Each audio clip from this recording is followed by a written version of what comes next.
ನಟ ಮಡಿನೂರು ಮನು ಜೈಲಿಂದ ಹೊರಬಂದಾದಮೇಲೆ ಇದೀಗ ಮತ್ತೆ ಸುದ್ದಿಗೋಷ್ಠಿಯನ್ನು ಹಮ್ಮಿಕೊಂಡಿದ್ರು ಸಂತ್ರಸ್ತೆ. ಸದ್ಯ ನನಗೆ ಮತ್ತೆ ಈ ಠಾಣೆ ಚೇಂಜ್ ಆಗಬೇಕು, ನನಗೆ ನ್ಯಾಯ ಸಿಗಬೇಕು ಅನ್ನೋವಂಥದ್ದು ಅವರು ಮಾತಾಗಿರುವಂಥದ್ದು. ಏನೇನಾಯಿತು ಮತ್ತು ಏನೇನು ಬದಲಾವಣೆ ಆಯಿತು ಅನ್ನೋವಂಥದ್ದನ್ನು ಅವ್ರನ್ನೇ ಮಾತಾಡಿಸ್ತಾ ಹೋಗ್ತೀನಿ. ಮೇಡಮ್ ನಮಸ್ತೆ. ಇಂಥ ಸಂದರ್ಭದಲ್ಲಿರ್ಬೋದು ಮತ್ತೆ ಸುದ್ದಿಗೋಷ್ಠಿ ಬೇಕಿತ್ತ, ಮತ್ತು ಅವ್ರ ಬಗ್ಗೆ ಹೇಳೋದು ಬೇಕಿತ್ತ, ನಿಮ್ಮ ಪಾಡಿಗೆ ನೀವು ಇರ್ಬೋದು ಅನ್ನೋವಂಥದ್ದು ಒಂದಷ್ಟು ಜನರ ಅಭಿಪ್ರಾಯ ಆಗಿರಬಹುದು. ಮೇಡಮ್, ಈಗ ಅವನು ಹೈಕೋರ್ಟಿಗೆ ಕ್ವಾಶಿಗೆ ಹಾಕ್ಕೊಂಡಿದ್ದಾನೆ, ಅಂದರೆ FIR ರದ್ದು ಮಾಡಬೇಕು, ಕೇಸ್ನ ಕ್ಲೋಸ್ ಮಾಡಬೇಕು ಅಂತ ಹಾಕ್ಕೊಂಡಿದ್ದಾನೆ. ಆದರೆ ಜನಗಳು ಆವಾಗ ಏನು ಅಭಿಪ್ರಾಯ ಪಡ್ತಾರೆ, ಇವಳೇ ತಪ್ಪು ಅಪರಾಧನ ಮಾಡಿದ್ಲೇನೋ ಆ ಹುಡುಗನ ಮೇಲೆ, ಅದಕ್ಕೆ ನೋಡು ಅದು ಕರೆಕ್ಟಾಗಿ ತನಿಖೆ ಆಗಿದೆ, ಅವಳು ಸುಳ್ಳು ಅಂತ ಗೊತ್ತಾಗಿದೆ ಅಂತ ಜನಗಳು ತಿಳ್ಕೊಬಿಡ್ತಿದ್ರು. ಆದರೆ ಆ್ಯಕ್ಚುಯಲ್ ಏನಾಗಿದೆ, ನಾನು ಕಂಪ್ಲೇಂಟ್ ಕೊಟ್ಟಿರೋ ಕಾಪಿ ಒಂದು, ಅವ್ರಿಗೆ ಹೆಂಗೆ ಬೇಕೋ ಹಂಗೆ ಟೈಪ್ ಮಾಡ್ಕೊಂಡಿದ್ದಾರೆ. ಕಂಪ್ಲೇಂಟ್ ಕಾಪಿನ ದುರ್ಬಲ ಮಾಡಿ ಬೇಲ್ ಸಿಗೋ ಥರ ಹೆಲ್ಪ್ ಮಾಡಿದ್ದಾರೆ ಅವ್ರಿಗೆ. ಅದರಿಂದ ಅವನು ಕ್ವಾಶ್ಗೆ ಹಾಕ್ಕೊಂಡಿದ್ದಾನೆ. ಅದು ಕ್ವಾಶ್ ಆದರೆ ಅದು ನಾನ್ ರಾಂಗ್ ಅಂತ ಆಗುತ್ತೆ ಅಲ್ವಾ ಮೇಡಮ್? ಪೊಲೀಸವರು ಎರಡೆರಡು FIR ಯಾಕೆ ಹಾಕಿದ್ದಾರೆ? 21ನೇ ತಾರೀಕು ಒಂದು FIR ಹಾಕಿದ್ದಾರೆ, 23ನೇ ತಾರೀಕು ಒಂದು FIR ಹಾಕಿದ್ದಾರೆ. 23ನೇ ತಾರೀಕು ಹಾಕಿರೋ FIRಲ್ಲಿ ನೀವೇ ನೋಡಿ ಸೆಕ್ಷನ್ನು ತೆಗೆದಾಕಿದ್ದಾರೆ, ಒಂದು ಸೆಕ್ಷನ್ನ ತೆಗೆದಾಕಿದ್ದಾರೆ, ಇನ್ನೊಂದು ಸೆಕ್ಷನ್ನ ಚೇಂಜ್ ಮಾಡಿದ್ದಾರೆ. ನೀವೇ ನೋಡಿ ಯಾರು ಎರಡೆರಡು FIR ಹಾಕ್ತಾರೆ? ನೀವು ನೋಡ್ಕೊಳ್ಳಿಲ್ವಾ ಆಗ ಯಾವ ರೀತಿ ಕಂಪ್ಲೇಂಟ್ ಕಾಪಿನಲ್ಲಿ ಏನು ಉಲ್ಲೇಖ ಆಗಿದೆ? ಮೇಡಮ್, ನಾವು ಲಾಯರ್ ಇಟ್ಕೋತೀವಿ ಅಂತ ನಾವು ಅವ್ರ ಹತ್ರ ಸುಮ್ಮನೆ ಕ್ಯಾಶುಯಲಾಗಿ ನಾನು ಲಾಯರ್ ಇಟ್ಕೋತೀನಿ ಸರ್ ಅಂತ ಹೇಳಿದಾಗ ನನಗೇನೂ ಗೊತ್ತಿಲ್ಲ, ಕಾನೂನು ಅಂದರೆ ಏನೂ ಅಂತಲೇ ನನಗೆ ಗೊತ್ತಿಲ್ಲ. ನಾನು ಅಯ್ಯೋ ಲಾಯರ್ ಎಲ್ಲ ಯಾಕ್ರಿ ನಿಮಗೆ ಅಂತ ಗೌರ್ನಮೆಂಟ್ ಅವರೇ ಪ್ರೊವೈಡ್ ಮಾಡಿರ್ತಾರೆ ಅಂತ ಹೇಳಿದ್ರು. ನಾನು ಹೌದಲ್ವಾ ಅಂತ ಅಂದ್ಕೊಂಡು ಅವ್ರು ಏನು ಹೇಳ್ತಾರೆ ಅದನ್ನೇ ನಾನು ನಂಬ್ಕೊಂಡಿದ್ದೆ. ಸೊ ಹಾಗಾಗಿ ನಮ್ಮ ಲಾಯರ್ಗೆ ಭೇಟಿ ಮಾಡೋಕ್ಕಾಗಲಿಲ್ಲ. ಯಾವಾಗ ಒಂದು ಸಲ ನಾನು ಏನೋ ಒಂದು ಡಾಕ್ಯುಮೆಂಟ್ನ ಕೊಡೋಕೆ ಹೋಗ್ತೀನಿ, 100% ಇದು ಸ್ಟೇ ಆಗಿ ಕ್ವಾಶ್ ಆಗುತ್ತೆ ಕಣ್ರಿ, ನೀವು ಯಾಕೆ ಇಷ್ಟೊಂದು ಹಾರಾಡ್ತೀರಾ ಅಂತ ನನಗೆ ಹೆದರಿಸ್ಬಿಟ್ರು. ಅವಾಗ ಭಯ ಆಗಿ ನಾನು ಒಬ್ಬರು ಲಾಯರ್ ಹತ್ರ ಹೋದೆ. ಅವರೆಲ್ಲ ಡಾಕ್ಯುಮೆಂಟ್ ತೆಗ್ಸಾಗ ಏನು ನಿಮಗೆ ಬುದ್ಧಿನೇ ಇಲ್ವೇನ್ರಿ, ನೀವು ಕೊಟ್ಟರೆ ಕಂಪ್ಲೇಂಟ್ ಕಾಪಿ ಒಂದು, ಇದರಲ್ಲಿರೋದೇ ಒಂದು, ಎರಡೆರಡು FIR ಆಗಿದೆಲ್ಲ ನೋಡ್ಕೊಂಡಿಲ್ವಾ ಅಂತ ನನಗೆ ಬಾಯಿಗೆ ಬಂದಂಗೆ ಬೈದರು. ಅಂದರೆ ತಪ್ಪು ಯಾರ್ದು? ಇವರು ಮತ್ತೆ ನಾನು ಕೇಳಿದ್ದೀನಿ, ಏನು ಸರ್ ಇದು FIR ಕಾಪಿನಲ್ಲಿ ಒಂದು 2-3 ದಿನ ಆದಮೇಲೆ ಹೋಗಿ ಕೇಳಿದೆ, ಏನಿದೆ FIR ಕಾಪಿಲಿ ಏನೂ ಇಲ್ವಲ್ಲ ಸರ್, ನಾನು ಕೊಟ್ಟಿರೋ ಅಂಶಗಳೇ ಇಲ್ವಲ್ಲ, ಯಾಕೆ ಡಿಲೇ ಆಯಿತು ಅನ್ನೋ ಅಂಶಗಳಿಲ್ಲ, 17ನೇ ತಾರೀಕು ನಡೆದಂಥ ಘಟನೆಗೆ ನಾನು ಕಂಪ್ಲೇಂಟ್ ಕೊಟ್ಟಿದ್ದೀನಿ ಅನ್ನೋದು ಇಲ್ವಲ್ಲ ಅಂತ ಕೇಳಿದಾಗ, ಇದು ಇಂಪಾರ್ಟೆಂಟ್ ಅಲ್ವೇ ಅಲ್ಲ, 164ಅಲ್ಲಿ ನೀವೇನು ಹೇಳಿಕೆಗಳನ್ನ ಕೊಡ್ತೀರಾ ಅದು ಮಾತ್ರ ಇಂಪಾರ್ಟೆಂಟು ಅಂತ ಹೇಳಿದರು. ನಾನು ಅದನ್ನು ನಂಬ್ಕೊಂಡಿದ್ದೆ. ಇವಾಗ ಅವ್ರದ್ದು ಏನಂತ ಬಂಡವಾಳ ನನಗೆ ಗೊತ್ತಾಯಿತು. ಅಂದರೆ ನಿಮ್ಮ ಮಾತಿನ ಅರ್ಥ ಅವ್ರು ಏನಾದರೂ ದುಡ್ಡು ಕೊಟ್ಟು ಬಿಟ್ಟು ಈ ರೀತಿ ಎಸ್ಕೇಪ್ ಆದ್ರೆ ಅಥವಾ ಜೈಲಿಂದ ಹೊರಗೆ ಬಂದ್ರೆ ಬೇಲ್ ಸಿಗ್ತಾ ಅನ್ನೋವಂಥದ್ದು ಹೇಗೆ? ಅದು ತನಿಖೆ ಮಾಡಬೇಕು. ಹೆಂಗೆ ಅವ್ನು ಆಚೆಗೆ ಬಂದ, ಯಾಕೆ FIR ಕಾಪಿ ವೀಕ್ ಆಯಿತು, FIR ಎರಡೆರಡು ಆಯಿತು, ಕಂಪ್ಲೇಂಟ್ ಕಾಪಿ ಯಾಕೆ ವೀಕ್ ಮಾಡಿದ್ರು, ಯಾವ ರೀತಿ ಅವನಿಗೆ ಸಪೋರ್ಟ್ ಮಾಡಿದ್ದಾರೆ ಅನ್ನೋದೇ ತನಿಖೆ ಆಗಬೇಕು ನನಗೆ. ಈಗ ನೀವು ಅವ್ರ ಮನೆಗೆಲ್ಲ ಹೋಗಿದ್ರಿ ಮುಂಚೆ ಚೆನ್ನಾಗಿದ್ದಾಗ, ಅವ್ರ ಹೆಂಡತಿ ಕೂಡ ಪರಿಚಯ ಇದ್ದರು. ಸೊ ಅಂಥ ಸಂದರ್ಭದಲ್ಲಿ ಅವ್ರ ಹೆಂಡತಿ ಹೇಗಿದ್ರು ನಿಮ್ಮ ಜೊತೆ?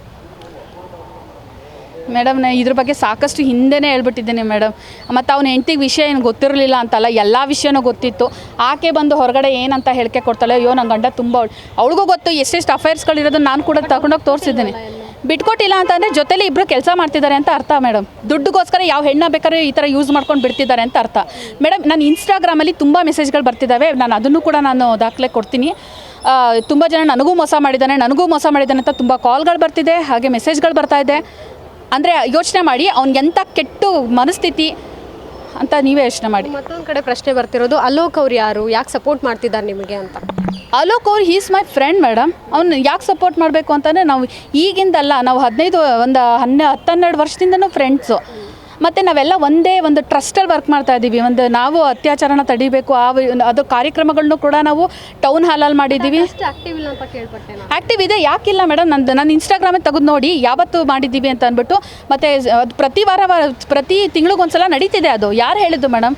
ಅದೇ ಅವನೇ ಹೇಳಿರ್ತಾನೆ ನಿಮಗೆ ಈ ಥರದ್ದೆಲ್ಲ ಇನ್ಸೈಡ್ ಸೋರ್ಸ್. ಈಗ ನಾನು ನಿಮ್ಮ ಪರ ಮಾತಾಡೋಕ್ಕಾಗಲ್ಲ, ಅವ್ರ ಪರ ಮಾತಾಡೋಕ್ಕಾಗಲ್ಲ. ನಾನು ಜರ್ನಲಿಸ್ಟ್ ಆಗಿ ನಾನು ನ್ಯೂಟ್ರಲ್ ಆಗಿರ್ತೀನಿ ಅಷ್ಟೇ, ನಿಮ್ಮ ಹತ್ರ ಉತ್ತರ ತಗೋತೀನಿ ಅಷ್ಟೇ. ಇಲ್ಲ ಅದನ್ನೇ ಹೇಳ್ತಿರೋದು ಮೇಡಮ್. ಈ ಥರ ರಾಂಗ್ ಇನ್ಫಾರ್ಮೇಷನ್ ಕೊಡೋಕೆ ಅವನಿಂದ ಮಾತ್ರ ಸಾಧ್ಯ. ಆ ಥರ ಏನಾದರೂ ಹಬ್ಸಿರ್ತಾನೆ ನಿಮಗೆ. ನಡೀತಿದೆ, ಆ್ಯಕ್ಟಿವಲ್ಲೇ ಇದೆ ಅದು. ಹಾಗೆ ನಂದು ಒಂದು ಯೂಟ್ಯೂಬ್ ಚಾನಲ್ ಮಿಸ್ ಮಿಂಚು ಅಂತ ಯೂಟ್ಯೂಬ್ ಚಾನಲ್ ಇದೆ. ಅದಕ್ಕೆಲ್ಲ ನಾವೆಲ್ಲ ಒಟ್ಟಿಗೆ ಕೆಲಸ ಮಾಡ್ತಿದ್ದೀವಿ, ಒಂದು ಟೀಮಾಗಿ ಕೆಲಸ ಮಾಡ್ತಾ ಇದ್ದೀವಿ ಅಷ್ಟೇ.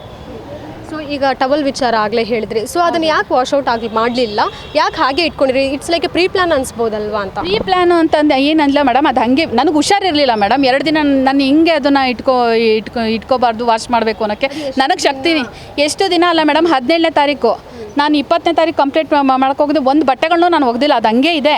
ಆಮೇಲೆ ನನಗೆ ವಿಷಯಗಳು ಯಾರೋ ಹೇಳಿದ್ರು, ಅದು ಟವಲ್ನ ಹಂಗೆ ಅವ್ರಿಗೆ ಕೊಡಬೇಕು ಅಂತ ಅಂದ್ಬಿಟ್ಟು ಹೇಳಿದ್ರು.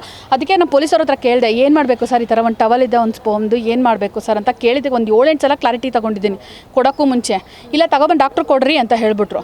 ಅವರೇ ಹೇಳಿಬಿಟ್ಟು ಕೊಟ್ಟೆಲ್ಲ ಆಗಿ ವಿಕ್ಟಿಮ್ ಟವಲ್ ಅಂತೆಲ್ಲ ಬರ್ಸಾದ್ಮೇಲೆ ಆಮೇಲೆ ಬಂದು ಕೇಳ್ತಾರೆ, ಯಾಕ್ರಿ ನೀವು ಅವ್ರು ಕೊಟ್ರಿ, ಇಲ್ಲೇ ಬಿಡಬೇಕಲ್ವೇನ್ರಿ ಅಂತ ಅವರೇ ಕೇಳ್ತಾರೆ. ನನಗೆ ಕನ್ಫ್ಯೂಷನು, ಇವರೇ ಹಿಂಗೆ ಹೇಳ್ತಾರೆ ಇವರೇ ಹೀಗೆ ಹೇಳ್ತಾರೆ ಅಂದರೆ ಯಾವ ಥರ ದಾರಿ ತಪ್ಪಿಸ್ತಿದ್ದಾರೆ ಅಂತ. ಸರಿ, ಈಗ ಅವರು ಜೈಲಿಂದ ಹೊರಗೆ ಬಂದಾದ್ಮೇಲೆ ಏನಾದರೂ ಕಾಂಟ್ಯಾಕ್ಟ್ ಮಾಡಿದ್ರಾ, ಮಾತಾಡಿದ್ರಾ, ಹೇಗೆ ಅವರೇ ಮಾಡಿದ್ರ ಅಟ್ಲೀಸ್ಟ್? ಇಲ್ಲ ಮೇಡಮ್, ಒಟ್ಟಲ್ಲಿ ಬೆದರಿಕೆಗಳಂತೂ ಬರ್ತಾ ಇದ್ದಾವೆ ನನಗೆ. ಅವಳಿಗೊಂದು ಗತಿ ಕಾಣಿಸ್ಕೊಬರ್ತೀನಿ, FIR ಕ್ಲೋಸ್ ಮಾಡಿ ಅವಳಿಗೊಂದು ಗತಿ ಕಾಣಿಸ್ತೀನಿ ಅಂತ ಬೆದರಿಕೆಗಳಂತೂ ಬರ್ತಿದ್ದಾವೆ. ಅವರು ಜೈಲು ಒಳಗಡೆ ಇದ್ದಾಗ ಏನಾದರೂ ಬೆದರಿಕೆ ಬಂದಿತ್ತಾ ನಿಮಗೆ? ಜೈಲು ಒಳಗಡೆ ಇದ್ದಾಗ ಯಾವುದೋ ಬೆದರಿಕೆಗಳು ಬಂದಿಲ್ಲ ಮೇಡಮ್. ಹೊರಗಡೆ ಬಂದ ಮೇಲೆ ಆಟಗಳು ತುಂಬಾ ಶುರು ಆಗಿದೆ, ಕಾಟಗಳು ತುಂಬ ಜಾಸ್ತಿ ಆಗಿದೆ. ಸೊ ಈಗ ನೀವು ಕಲಾವಿದೆ ಕೂಡ ಆಗಿದ್ದೀರಾ, ಇಂಡಸ್ಟ್ರಿನಲ್ಲಿ ಒಂದು ಹೆಸರು ಮಾಡಿರೋವಂಥದ್ದು. ಇನ್ನು ಮುಂದೆ ನಿಮ್ಮ ಜೀವನ ಯಾವ ರೀತಿ ನೀವು ಸ್ಟ್ಯಾಂಡ್ ತೊಗೋತೀರಾ? ಮೇಡಮ್, ನನ್ನ ಮುಂದಿನ ಜೀವನದ ಬಗ್ಗೆ ನಾನು ಯೋಚನೆ ಮಾಡ್ತಿಲ್ಲ ಮೇಡಮ್. ನನಗೆ ಏನು ಮಾಡಬೇಕು ಅನ್ನೋದು ದಾರಿನೂ ಗೊತ್ತಾಗ್ತಾ ಇಲ್ಲ ನನಗೆ. ಫಸ್ಟು ನನಗೆ ನ್ಯಾಯ ಬೇಕು. ನಾನು ಏನು ಕೆಲಸಕ್ಕೆ ಅಂತ ಹೊರಟಿದ್ದೀನಿ ಅದು ನನಗೆ ಫಸ್ಟ್ ಬೇಕು, ಅದಷ್ಟೇ ನನ್ನ ಯೋಚನೆ ಇರೋದು. ನಾನು ಯಾವ ಯೋಚನೆನೂ ಇಲ್ಲ, ಯಾವ ಜೀವನದ ಬಗ್ಗೆನೂ ಯೋಚನೆ ಇಲ್ಲ.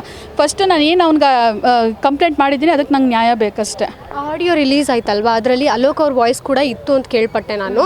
ಅದು ಅವ್ರದ್ದು ಮಾತ್ರ ಮ್ಯೂಟ್ ಮಾಡಿದ್ದಾರೆ, ಇವ್ರು ಏನೇನು ಮಾತಾಡಿದ್ದಾರೆ ಅದೆಲ್ಲ ಯಾವುದು ಮ್ಯೂಟ್ ಆಗಿಲ್ಲ ಮೇಡಮ್. ಖಂಡಿತವಾಗ್ಲೂ ಅವನು ಇವಾಗ ಏನು ನಮ್ಮ ಮನೆಗೆ ನೋಟಿಸ್ ಕಳಿಸಿದ್ದಾನೆ, ಯಾವುದೇ ರೀತಿಯಾದಂತಹ ಆಡಿಯೋಗಳನ್ನ ರಿಲೀಸ್ ಮಾಡಬಾರ್ದು ಅಂತ ಕೋರ್ಟಿಂದ ನೋಟಿಸ್ ಕಳಿಸಿದ್ದಾನೆ. ಅದನ್ನು ವಾಪಸ್ ತೊಗೊಳಕ್ಕೆ ಇದೆ ಮೇಡಮ್. ಕಂಪ್ಲೀಟ್ ಆಡಿಯೋ ಕೇಳಿ ಆವಾಗ ಗೊತ್ತಾಗುತ್ತೆ ಅವನು ಯಾವ ಥರ ಸುಳ್ಳುಗಳನ್ನ ಹೇಳ್ತಾನೆ ಅಂತ ಅಂದ್ಬಿಟ್ಟು.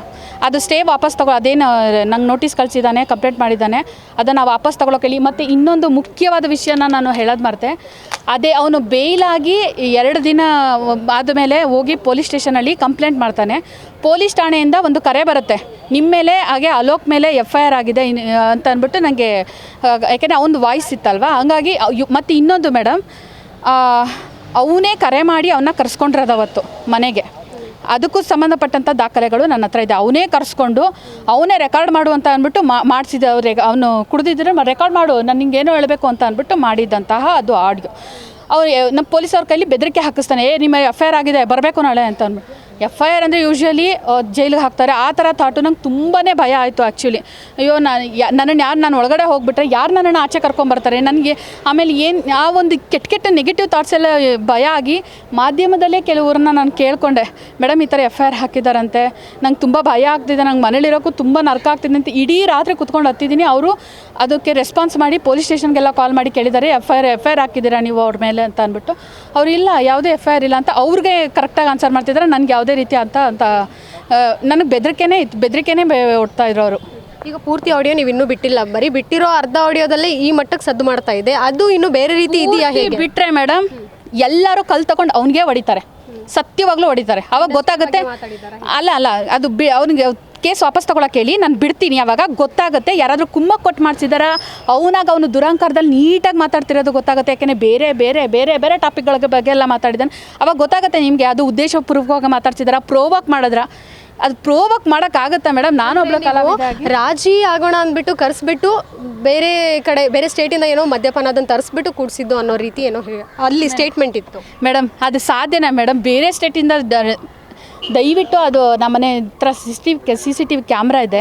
ಅವತ್ತು ಅವನು ಎಣ್ಣೆ ಬಾಟ್ಲನ್ನ ಹಿಂಗೆ ಹಿಡ್ಕೊಂಡು ಬರ್ತಾನೆ, ದಯವಿಟ್ಟು ಅವರೇ ತಂದಿರೋದು ಮೇಡಮ್. ನನಗೆ ಫಸ್ಟ್ ಆಫ್ ಆಲ್ ನನ್ನ ದೇಹಕ್ಕೆ ಎಣ್ಣೆ ಅನ್ನೋದೇ ಆಗಿ ಬರೋಲ್ಲ ಮೆಡಿಕಲ್ ಪ್ರಕಾರ, ಬಿಕಾಸ್ ನನಗೆ ಆ ಇಶ್ಯೂ ಇದೆ. ಸೊ ಹಾಗಾಗಿ ನಾನು ಹಿಂಗೆ ತರ್ಸೋಕ್ಕಾಗುತ್ತೆ ಮೇಡಮ್. ಇನ್ನು ಮತ್ತಷ್ಟು ವಿಡಿಯೋಗಳನ್ನು ಮದುವೆ ಆಗ್ತೀನಿ ಅನ್ನೋವಂಥದ್ದನ್ನು ಏನೋ ಅಲೋಕ್ ಅವರು ಒತ್ತಡ ಹೇರಿ ಮಾಡಿಸಿದ್ರಂತೆ.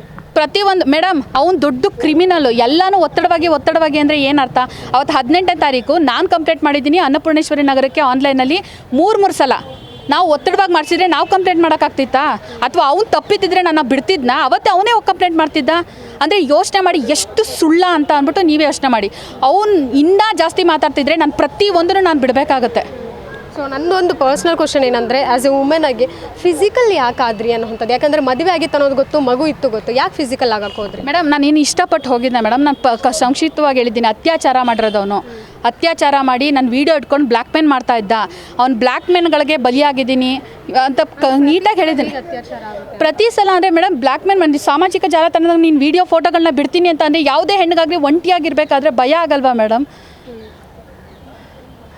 ಓಕೆ, ಕೊನೆಯದಾಗಿ ಅನ್ನಪೂರ್ಣೇಶ್ವರಿ ಸ್ಟೇಷನಲ್ಲಿ ನಿಮ್ಮ ಕಂಪ್ಲೇಂಟ್ ಈಗ ಅದು ಮುಂದುವರಿಬೇಕಾ ಅಥವಾ ಏನಾದರೂ ತನಿಖೆ ಬೇರೆ ಕಡೆ ಏನಾದರೂ ಆಗಬೇಕಾ? ಎಲ್ಲಿ ಸೆಲೆಕ್ಟ್ ಮಾಡಿದ್ದೀರಾ, ಹೇಗೆ? ನಾನು ಸೆಲೆಕ್ಟ್ ಮಾಡೋದಲ್ಲ ಮೇಡಮ್, ಬೇರೆ ಯಾರು ಪ್ರಾಮಾಣಿಕವಾಗಿ ತನಿಖೆ ಮಾಡ್ತಾರೋ ಅವ್ರಿಗೆ ಅದು ಹೋಗಬೇಕು ಅಂತ ನಾನು ಕೇಳ್ಕೊತೀನಿ. ಓಕೆ, ಈಗ ನಿಮ್ಮ ಪರವಾಗಿ ಅಲೋಕ್ ಅವ್ರ ಜೊತೆ ಇರಬಹುದು ಸಂಘಟನೆಗಳಿವೆ, ಯಾವ್ಯಾವ ಸಂಘಟನೆಗಳು ನಿಮ್ಮ ಪರವಾಗಿ ನಿಂತಿವೆ? ಮಹಿಳೆಯರು ಜೊತೆಲಿದ್ದಾರೆ ಮೇಡಮ್, ಅದು ಸಂಘಟನೆ ಅಂತ ಆಗಿಲ್ಲ. ನಾನು ಅವ್ರ ಹತ್ರ ಹೋಗಿ ಮೊನ್ನೆನೋ ಕೇಳಿಕೊಂಡೆ, ನೋಡಿ ಮೇಡಮ್ ಈ ಥರ ಆಗಿದೆ ಅಂದ್ಬಿಟ್ಟು ನೀಟಾಗಿ ಅವ್ರಿಗೆ ಇರೋ ಡಾಕ್ಯುಮೆಂಟ್ಸ್ ಎಲ್ಲ ತೋರಿಸ್ದೆ. ನಾನು 2 FIR ಆಗಿರೋದು ನಾನು ಕೊಟ್ಟಿದ್ದು ಅವರೆಲ್ಲ ಅವ್ರಿಗೆ ನೀಟಾಗಿ ಅರ್ಥ ಆಯಿತು. ಅದಕ್ಕೆ ಇವತ್ತು ಅವ್ರು ನನ್ನ ಜೊತೆ ಬಂದು ನಿಂತಿದ್ದಾರೆ. ಸೊ ಮಹಾದೇವ್ ಅವ್ರಿಗೆ ಏನಾದರೂ ಪ್ರಶ್ನೆ ಮಾಡಿದ್ರ ನೀವು ಅದಾದಮೇಲೆ? ಅವರೇ ನನಗೆ ಹೈಕೋರ್ಟಿಗೆ ಪಾಶಿಗೆ ಹೋದ್ಮೇಲೆ ಯಾರದು ನಿಮ್ಮ ಲಾಯರ್ ಯಾರದು ಅಂತ ನಂಗೆ ಪದೇ ಕಾಲ್ ಮಾಡಿದ್ದಾರೆ.